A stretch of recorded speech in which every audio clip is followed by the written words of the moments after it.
আজকে ওয়াজ মাহফিলে একটা বেস্ট বেস্ট একটা ভিডিও হতে চলেছে, একদম কারণ মা বাবাকে তাকে নিয়ে নিয়ে ওয়াজ আজকের সত্যি আজকে বেস্ট একটা ভিডিও, কারণ একদিন না একদিন আমরা মা বাবা হব। হবই। আর এই ওয়াজটা আমার মনে হয় যে প্রত্যেক প্রত্যেকটা মানুষের শোনা উচিত।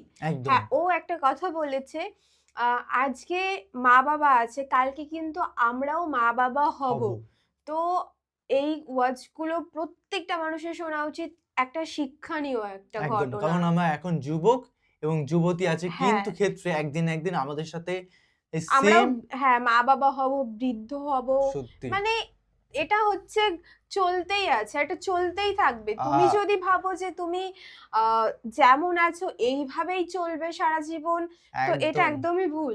কারণ আমরা এখন বাবা বাবাকে কষ্ট দিচ্ছি, সে কিন্তু সহ্য করে নিচ্ছে।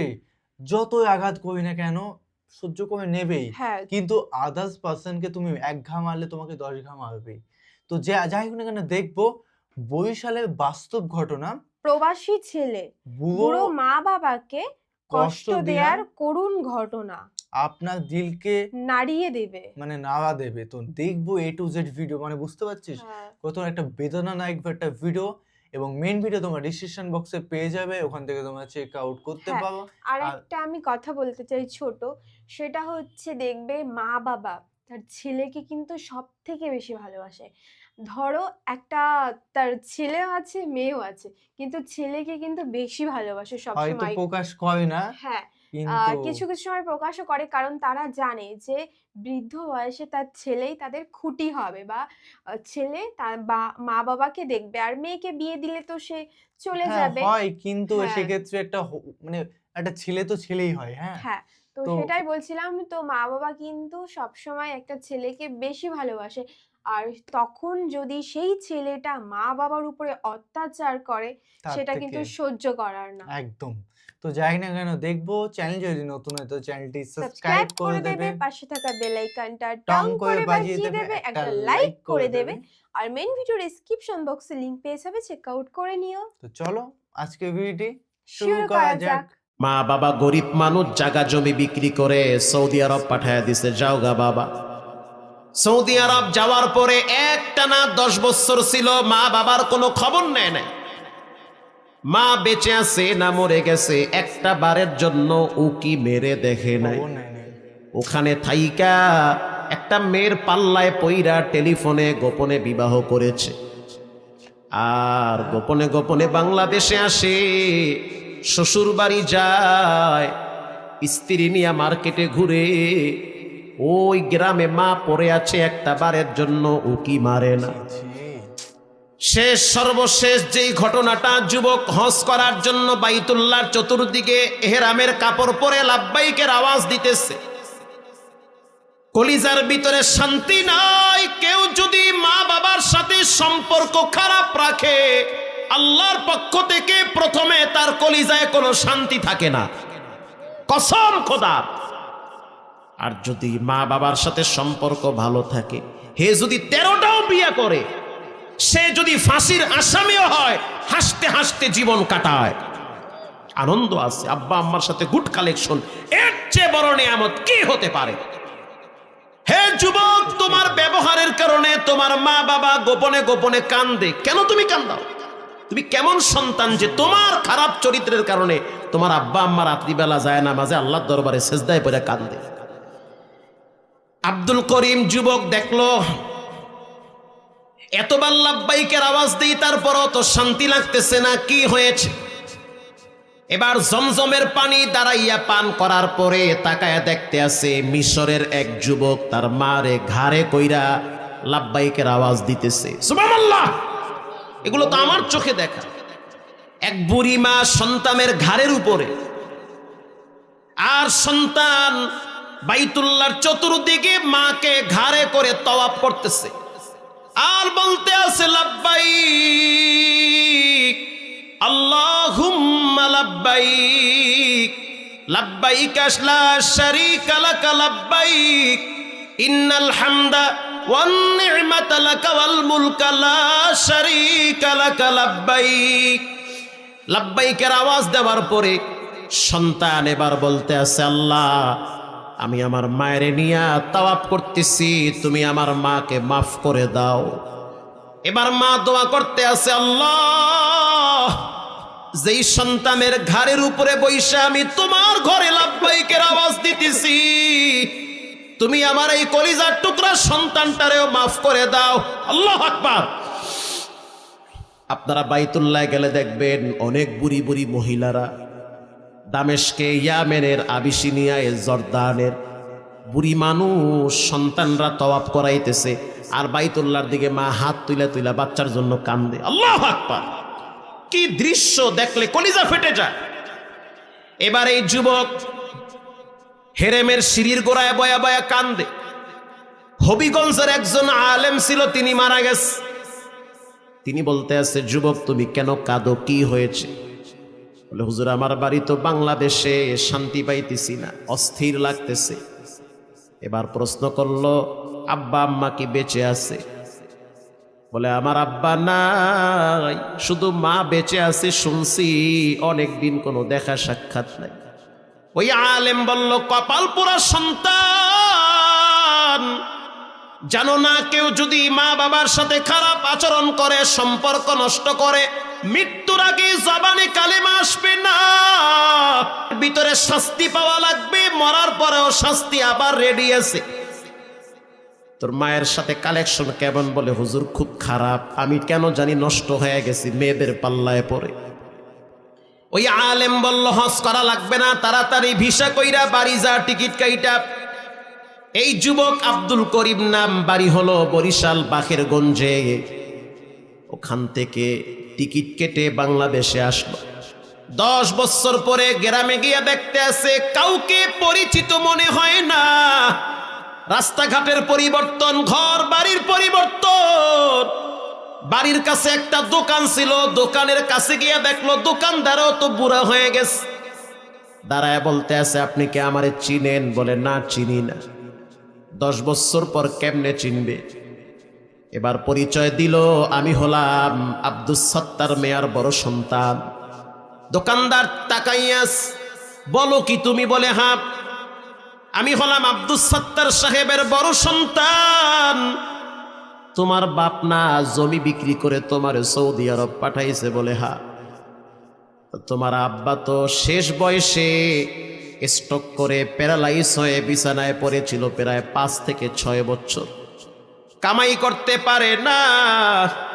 এলাকার মানুষ সাহায্য সহযোগিতা কইরা কোনো মতে রাত দিন পার করাইতো। এই গত কয়েক বছর আগে তোমার বাবা তো মারা গেছে। ওই তাকায় দেখো তোমার আব্বার গোরস্থান। সন্তানের বিবেক বুদ্ধি জাগ্রত হয়েছে, আমি কি করলাম? আমার জিন্দেগির গোড়া আমি কেন কাইটা দিছি? এবার বলতে আছে, ও মুরব্বী আমার মা কেমন আছে একটু বলেন। সন্তান, তোমার মা তো শেষ বয়সে অন্ধ হয়ে গেছে, তোমার জন্য কানতে কানতে এই রাস্তা দিয়া রাত্রিবেলা হাঁটতো আর তোমার কথা বলতো। আমার দোকানের সামনে আইসা বলতো, দোকানদার আমার সন্তানটারে একটু টেলিফোন করে, আমি আমার সন্তানটার কথা শুধু শুনতে চাই। এত কষ্ট করে যেই সন্তানটারে আমি লালন পালন কইরা বড় বানাইছি,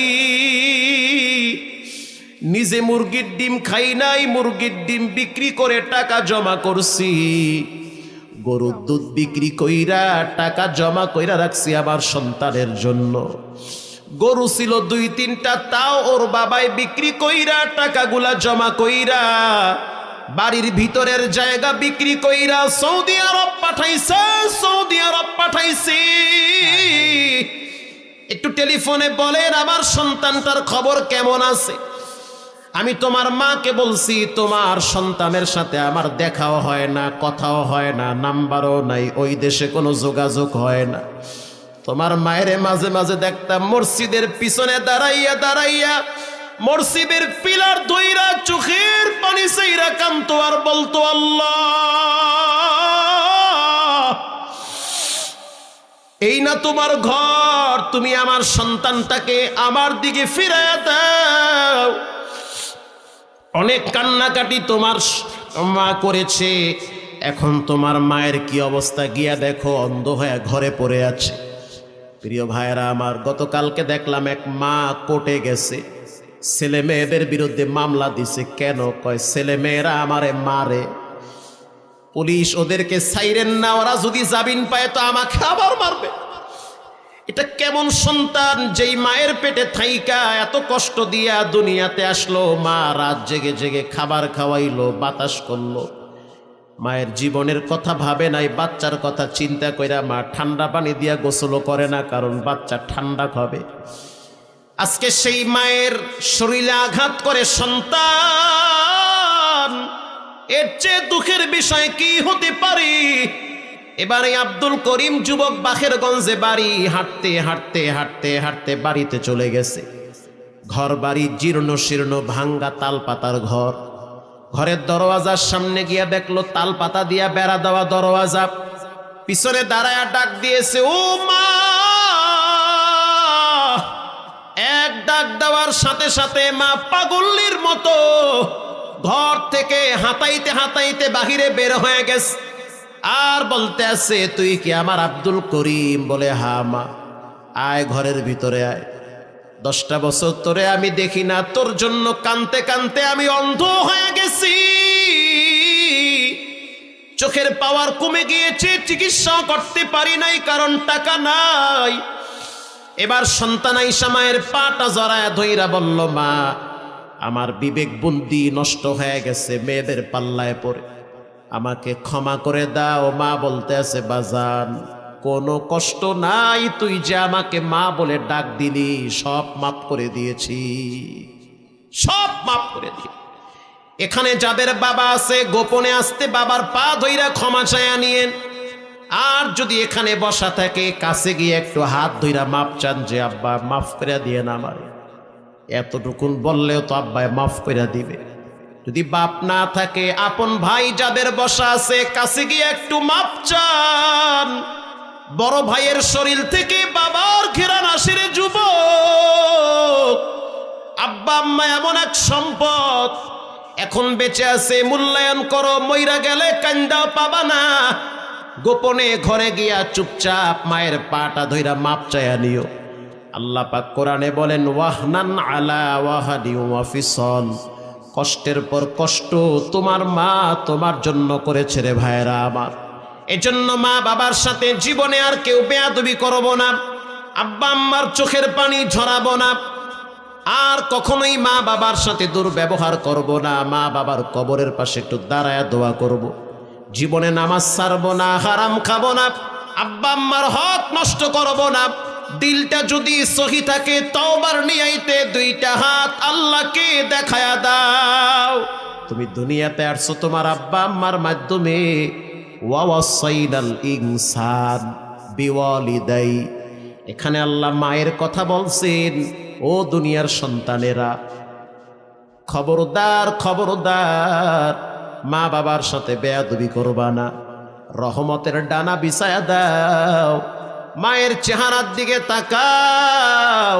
যদি মায়ের চেহারার দিকে রহমতের নজরে তাকাও, আল্লাহর রসুল বলেন, কবুল হজের সওয়াব আমলনামায় জমা হয়ে যাবে। ওই যে বাবায় বুড়া হয়ে গেছে, গোপনে তার পকেটে 200 টাকা ঢুকায়া দেন। আপনার স্ত্রীর সাথে আপনার মায়ের সাথে ঝগড়া লাগে, এটাও সত্য। আপনার মা বুড়ি হয়ে গেছে, কথার ব্যালেন্স ঠিক থাকে না, এটাও সত্য। আপনার মা গালাগালি করে, এটাও সত্য। আপনার মা আপনার স্ত্রীর উপরে জুলুম করে, এটাও সত্য। এখন আপনি করবেন কি? সাবধান, কি করবেন আমার কাছ থেকে শুনে নেন। মা যতই বেইনসাফি করুক, তারপরও আপনি তার পেটে ছিলেন। আল্লাহ কয়, ওয়াহনান আলা ওয়াহানি ওয়া ফিসল, কষ্টের পর কষ্ট তোমার মা তোমার জন্য সহ্য করেছে। মাহমুদুল হাসান, তুমি না এখন মোটা তাজা লম্বা হয়ে গেছো, এক সময় ট্যাবলেটের মতো ছিলা, কিচ্ছু ছিল না। আল্লাহু আকবার। ছোট্ট মায়ের পেটের ভিতরে ছিলা, যখন পেটের ভিতরে আমি আল্লাহ তোমাকে দিয়েছি, রূহ দিয়েছি, তখন তোমার হাত পা নড়াচড়া শুরু হয়ে গেছে। ওয়াহনান আলা ওয়াহনি ওয়া ফিসাল, কষ্টের পর কষ্ট তোমার মাকে তুমি দিয়েছো। পা দিয়া লাথি মারছো, মায়ের কলিজায় গিয়া আঘাত করেছে। হাত দিয়া ঘুষা মারছো, মায়ের কলিজায় গিয়া লাগছে। লম্বা টাইম তোমার মা বমি করে করে করে করে মুখ থেকে রক্ত বের হয়ে গেছে। তোমার বাবাই তো ঘুমায়ছিল, তোমার মা তো ঘুমায় নাই, পাখা দিয়া তোমারে বাতাস করছে। শুধু তাই নয়, শীতের দিন তোমার মা মজার একটা ঘুম দিয়েছিল, তুমি ঘুমের ভিতরে প্রস্রাব করে দিয়েছিলে। ওই তখন তোমার তো বউ আর আহে নাই, তোমার শাশুড়ি দরদি নাই, শ্বশুর নাই, বন্ধু বান্ধব নাই। যেই মহিলাটা তোমারে পেটে রাখছে, ওই মহিলাটা বুঝতে পারছে তুমি প্রস্রাব করে দিয়েছো। এবার মা তোমার প্রস্রাবের খেতার ভিতরে নিজের পিঠটা লাগায় দিছে, তোমাকে বুকের উপরে শোয়াইয়া গরম কাপড় দিয়া ঢাকনা দিয়া রাখছি। খবরদার নেমু খারাম গাদ্দার, ওই মায়ের সাথে বেয়াদবি করবি না, বেয়াদবি করবি না। মা যদি পতিতালয়ের বেশ্যাও হয়, তারপরও মায়ের সাথে দুর্ব্যবহার করা নিষেধ করে দিয়েছেন কে? আব্বা যদি সমাজের ভিতরে সবচেয়ে নিকৃষ্ট মানুষ হয়, তারপরও তোমার বাপ পৃথিবীর সময় যদি বলে তোমার আব্বা খারাপ, তুমি বলবা তোমার আব্বা ভালো। তোমার আব্বা যদি অপরাধ করে বিচার করবেন আল্লাহ, খবরদার তুমি বিচার করতে যাইও না। তোমার মা বাবা বুড়া বুড়ি হয়ে গেছে, গোপনে তাদের কাছে মাপ চাও, ক্ষমা চাও। রিদার রব্বি ফিল ওয়ালিদ, মা বাবা যদি ফিরদাল ওয়ালিদ, মা বাবা যদি খুশি হয় আল্লাহ খুশি, মা বাবা যদি বেজার হয় তো আল্লাহ বেজার। এই যুবক, যারা সম্পদওয়ালা হতে চাও আমার কাছ থেকে কথা শোনো, যারা সম্মান পেতে চাও আমার কাছ থেকে শুনো।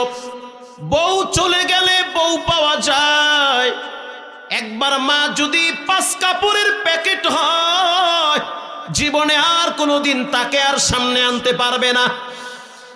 একদম। শ্বশুর শাশুড়ি চলে গেলে পাওয়া যায়, কিন্তু আব্বা আম্মা চলে গেলে আর পাওয়া যায় না। গত পরশুদিন আমি কুমিল্লায় বয়ান করছি, বয়ান শেষ হওয়ার পরে গাড়িতে বসছি, আল্লাহর কসম হাতে আমার কোরআন, গ্লাসের সামনে এক বুড়া মানুষ দাঁড়ায় দাঁড়ায় কাঁদতেছে। কেন কাঁদেন? বলে আমার সন্তানটার জন্য একটু দোয়া চাই। কি দোয়া? বলে আমার সন্তান হুজুর নষ্ট হয়ে গেছে, এসএসসি পরীক্ষা দিতেছে, একটা মেয়ের পাল্লায় পড়ে আমাদেরকে আর মূল্যায়ন করে না, কথাও শোনে না। যেই মেয়ের পাল্লায় পড়ছে সেই মেয়েটা বেশি ভালো না। এরকম ঝামেলা ঘরে ঘরে আছে না নাই? শান্তি পাবা না। ডাইনে বামে তাকায় দেখো, জ্বলতে আছে সংসারে, জ্বললে বুড়ে মরতে আছে, শান্তি নাই, শান্তি নাই। আব্বা আম্মার সাথে গুড কালেকশন রাখো, ন্যাংরা কালা বউ যদি আইনা দেয়, ওটার ভিতরে আল্লাহ শান্তি রাখছে। কথা ঠিক না বা ঠিক? ওটার ভিতরে শান্তি আছে। তো ওয়াচটা আমরা সবাই শুনলাম, মানে এত দুঃখজনক একটা ঘটনা, মানে কি সত্যি। বলবো। মানে আমি পুরো গভীরে ঢুকে গেছিলাম। আমি মনেই নেই যে আমি ওয়াজ মাহফিলের ভিডিও, মানে প্রপারলি মনে হচ্ছে ওয়াজ মাহফিলের ভিডিও দেখছি। হ্যাঁ, মানে রিয়াকশন ভিডিও দেখছি কি না দেখছি আমি ভুলেই গেছি। আমি শুধু এইভাবে তাকিয়ে আছি ভিডিওর দিকে। হ্যাঁ। তো মানে এতটা একটা কথাই বলবো যে এরকম করা উচিত না, মানে একদমই করা উচিতই না। একদম, একদম। কারণ এগুলো একদম, মানে কি বলবো, মানে জঘন্যতম কাজ। যে এটা তোমাকে কিভাবে জন্ম দিয়েছে তুমি তাকে দেখবে না? এটা কি মানে এত কিভাবে করতে পারে আমি সেটাই ভাবি যে সত্যি মা বাবা এতটা কষ্ট করে, বিশেষ করে মা বাবা যে একটা সন্তানকে যে তিলে তিলে বড় বড় করছে, করছে, মানে সত্যি কিছু ঘুম বলার নেই। সারাদিন ঘুম হচ্ছে না, রাত্রেও ঘুম হচ্ছে না, সারাটা দিন তোমার জন্য শুধু, তোমার ভালোর জন্য শুধু, মানে কি বলবো, এখানে এক্সপ্লেন করার হ্যাঁ, কোনো জায়গা নেই যে কি হ্যাঁ। বলবো। তো মা বাবার উপরে আমার মনে হয় না আর কিছু আছে বা কেউ আছে। একদম। তো আর একটা জিনিস খুব ভালো লাগলো, সেই ছেলেটা লাস্টে এসে কিন্তু বুঝতে পেরেছিল, হ্যাঁ, রিয়েলাইজড করতে পেরেছিল। এটা আমার একটু ভালো লেগেছে, কিন্তু এটা একদম উচিত না। একদম। তো তোমাদের কেমন লাগলো ভিডিওটি অবশ্যই কমেন্টে কমেন্ট করে জানাও এবং কি একদম ধরনের ভিডিও রিঅ্যাকশন চাই সেটাও কমেন্ট বক্সে কমেন্ট করে জানিয়ে দিও। তো চলো একদম guys, bye bye, take care take care.